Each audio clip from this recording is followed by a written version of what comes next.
Presented by Unique Films. DJ Sumit Satish Raini. DJ Sumit Satish Raini.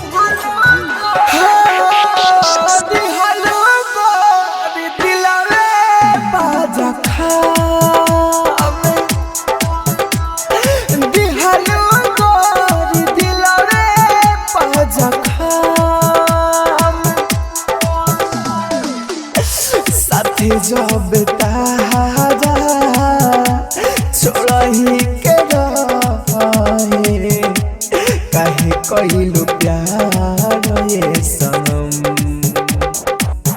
हो दिहलो गोरी दिलवे पाजखा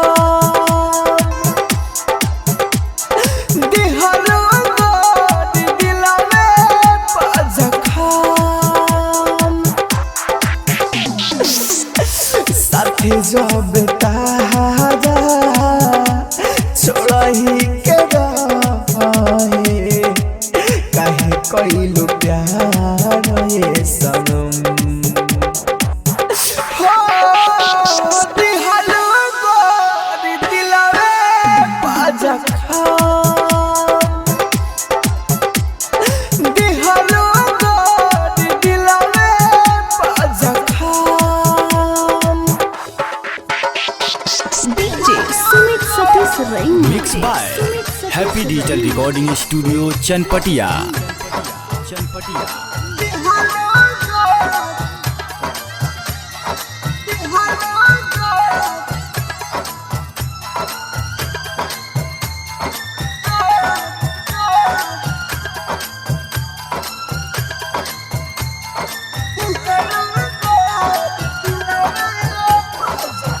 दिलवा में प्यार के घर बना के अपने तू दिहलू जार घुट घुट के जिया तनी एह जिंदगी में जिए के ना मनवा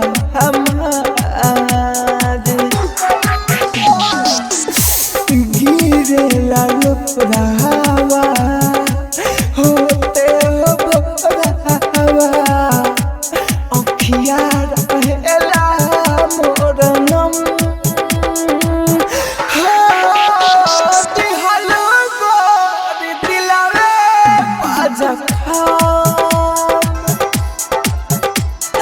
दिहलो गोरी दिलवे पाजखा Presented by Unique Films. Sumit Satish Raini. DJ Sumit Satish Raini.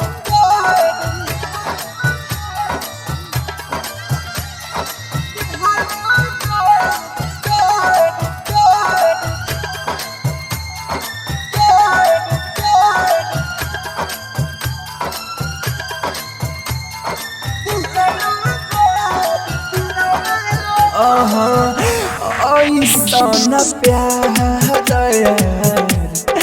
ऐसन मोहब्बत मिले ना कौनो दुश्मन के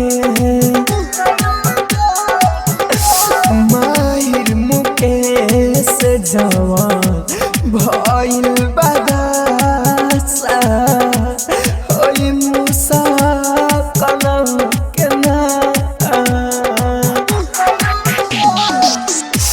मन नहीं मानी राहुल राजा धानी तारा पेले हर दाम जवाल हो दिहलो गोरी दिलवे पाजखा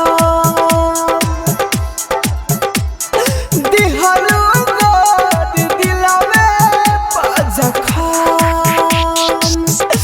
साथी जब तारा छोड़ही के रहे काहे कइलू प्यार ये सनम हो दिहलो गोरी दिलवे जखम दिहलो गोरी दिलवे जखम। Happy digital recording studio Sahu विवाह भवन के पीछे वार्ड संख्या 6 चनपटिया।